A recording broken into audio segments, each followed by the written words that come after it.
The following story is based on true events that occurred in February 1959 in the northern Ural mountains of Russia. To this day, it remains one of the most perplexing, unsolved mysteries in modern history. 9 experienced hikers set out on what should have been a routine expedition through the Ural Mountains in the winter of 1959. Led by Igor Dyatlov, these young men and women were skilled outdoor enthusiasts from the Ural Polytechnic Institute. They documented their journey meticulously with photographs and diary entries, leaving behind a trail of evidence that would later become crucial to understanding what happened to them. What began as an adventure into the pristine wilderness would soon become a nightmare that continues to haunt investigators to this day. What force could be powerful enough to drive 9 experienced mountaineers from their tent in the middle of a freezing night, inadequately dressed to face certain death in the brutal Russian winter? The group departed on January 25, 1959, their spirits high despite the challenging terrain ahead. Their goal was to reach Otorten Mountain, a difficult but achievable objective for hikers of their caliber. The early days of their trek were documented in their journals and photographs, showing them laughing, singing songs around campfires, and enjoying their adventure together. On January 31st, they reached the edge of the highland area and prepared for their climb. They cached some supplies in the woods to lighten their loads and make the ascent easier. That night, something inexplicable happened that would transform this routine expedition into one of history's most puzzling mysteries. When the group failed to return on their scheduled date, search parties were dispatched. What they found defied explanation. Their tent was found on the slope of Paradoxical, a name that eerily translates to Dead Mountain in the local Mansi language.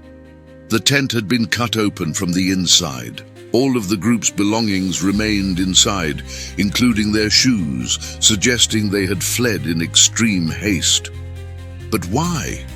What could have terrified 9 experienced hikers so deeply that they would cut their way out of their tent and flee barefoot into sub-zero temperatures? The first 2 bodies were found about a mile from the tent, barefoot and dressed only in underwear despite temperatures of 30 degree, 26 degree. They were found near the remains of a small fire beneath a large cedar tree. Their hands were burned, and the branches of the tree were broken up to 15 feet high, suggesting they had desperately climbed it to look for something, or to escape from something. 3 more bodies were discovered between the cedar tree and the tent, positioned as if they had been attempting to return to their shelter when they succumbed to hypothermia. But what happened to the other 4 hikers? Their fate would prove even more disturbing.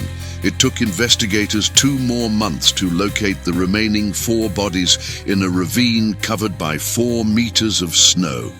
What they found challenges rational explanation even today. Nikolai Thibault Brignol had suffered fatal skull damage. Lyudmila Dubinina and Semyon Zolotaryov had major chest fractures.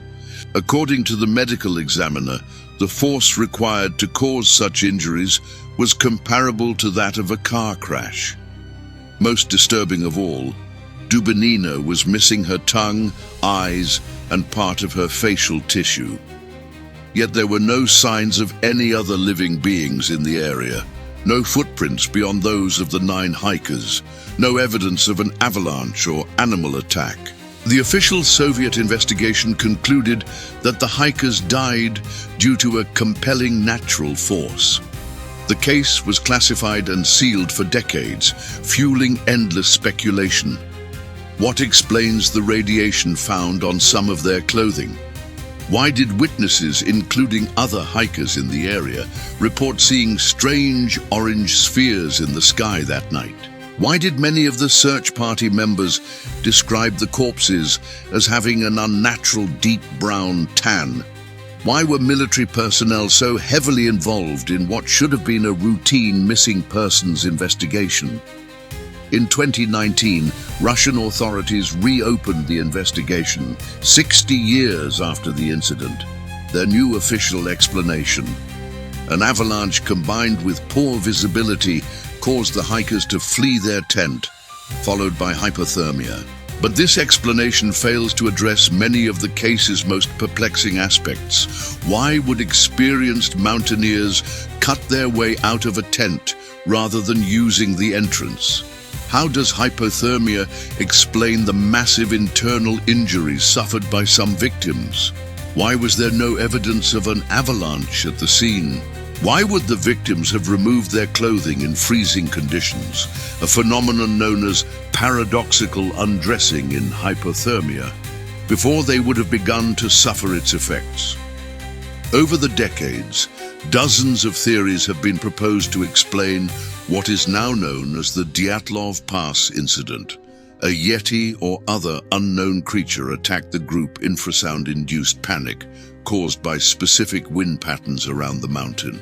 A secret Soviet military test gone wrong. An encounter with extraterrestrial beings. An attack by local Mansi tribespeople defending sacred land. Each theory answers some questions while leaving others unresolved. The mountain where they died was renamed Dyatlov Pass in honor of the group's leader. A memorial now stands at the Mikhailov Cemetery in Yekaterinburg, where most of the hikers are buried. Relatives of the victims have continued to seek answers for more than 6 decades. Some believe the truth has been covered up by authorities. Others have resigned themselves to never knowing what really happened on that cold February night. What makes the Dyatlov Pass incident so enduring is not just its bizarre circumstances, but what it represents: the limits of human understanding in the face of the unknown. 9 lives were cut short that night, 9 futures erased, and 66 years later, we are no closer to understanding why. As you contemplate this mystery, ask yourself, what would drive you to cut your way out of a tent in the middle of a freezing night? What force could be so terrifying that facing certain death in the elements seemed the better option? And if you ever find yourself in the remote wilderness of the Ural Mountains, listen carefully to the wind. Some say it still carries the final whispers of the 9 who died on Dead Mountain, trying to tell their story to anyone who will listen. The truth of what happened at Dyatlov Pass may never be known, but their story and the questions it raises will continue to haunt us for generations to come. What do you think happened on Dyatlov Pass that night? The answer might be more disturbing than you can imagine.